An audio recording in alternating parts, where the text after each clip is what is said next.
আজ যদি হিউম্যানিটারিয়ান করিডোরের নামে আমার বাংলাদেশের সুখের উপর দিয়ে যদি বাংলাদেশের সার্বভৌমত্ব স্বাধীনতা হরণ করার জন্য আমার স্বাধীন জনপদে ইঞ্চি মাটি কেড়ে নেওয়ার জন্য যদি এই অবতৎপরতা চালানো হয়, জনগণের অবতৎপরতা যদি বন্ধ না করা হয়, তবে আমি সারা দেশের দেশপ্রেমিক জনগণের উদ্দেশ্য আহ্বান জানাবো, যুদ্ধের প্রস্তুতি নাও।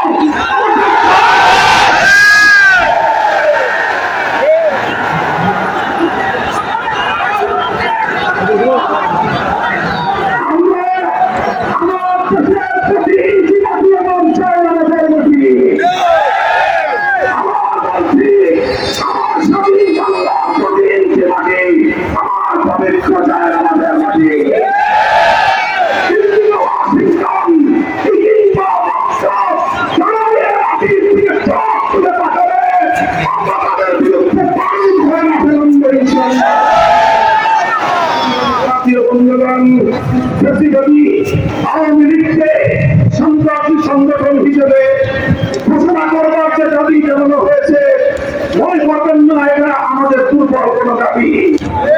আমরা 2013 সালে ফ্যাসিবাদী আওয়ামী লীগের বিরুদ্ধে আঘাতে রক্তাক্ত হয়েছি।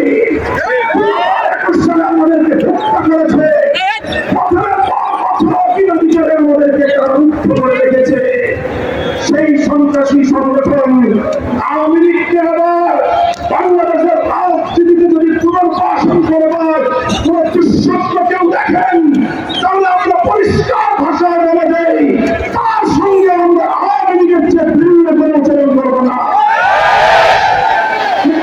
দিয়েছে যেই পথে আওয়ামী লীগের তালরাও যাবে সেই পথে। সরকারের মধ্যে বসে থাকা ফাঁসিবাদের কোন প্রশ্ন যদি রাজনীতিতে এই ফাঁসিবাদী শত্রুকে পুনর্বাসিত করবার প্রয়োজন চালায়, তাদের সঙ্গে আমরা লড়াই করবো, লড়াই করবো। সর্বশেষ আমাদের কথা বলে সাতরা শহীদ যারা শাহাদাত বরণ করেছেন, ইনশাআল্লাহ হেফাজতে ইসলাম বাংলাদেশ প্রতিটি শহীদ পরিবারের পাশে দাঁড়িয়েছে। সকল শহীদদের পরিচয়গুলো যতটুকু সম্ভব প্রতিবাদী আমলে অধিকাংশ বীর শহীদদের লাশ গুম করা হয়েছে, লাওয়ানিস হিসেবে তাদেরকে দাফন করা হয়েছে।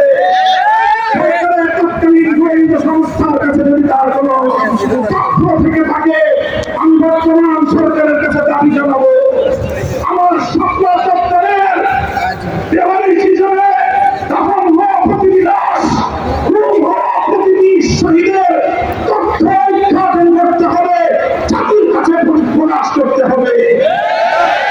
এর বাইরে গোটা বাংলাদেশে যতজন বীর শহীদ রয়েছেন, প্রত্যেক শহীদের পরিবারের সঙ্গে যোগাযোগ করে আমাদের সর্বশেষ ভেরিফিকেশন এবং যাচাইয়ের কাজ চলছে। ইনশাআল্লাহ আমরা সাতলার পক্ষে বিজয়ী মাসের মধ্যে হেফাজতে ইসলামের পক্ষ থেকে আমাদের ভেরিফাইড সেই সকল বীর জাতীয় শহীদদের পরিচয় এবং তাদের গৌরবগত ইতিহাস জাতির সামনে আমরা তুলে ধরবো ইনশাআল্লাহ।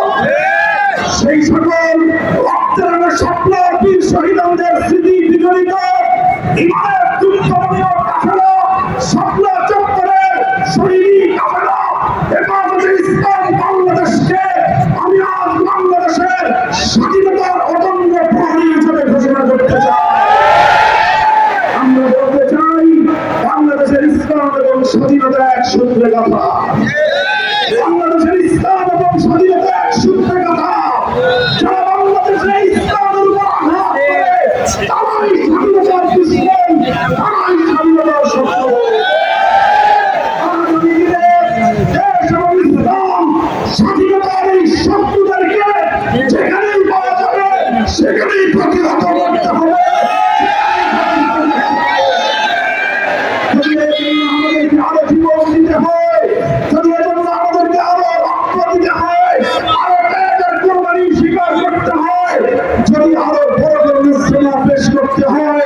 শাহাদাতের রক্ত দেওয়ার জন্য জীবন বিপন্ন করে দেশ এবং ইসলামকে রক্ষা করার জন্য আল্লামা মাহমুদ আলীর হাতে শপথ গ্রহণ করতে কারা কারা প্রস্তুত আছে?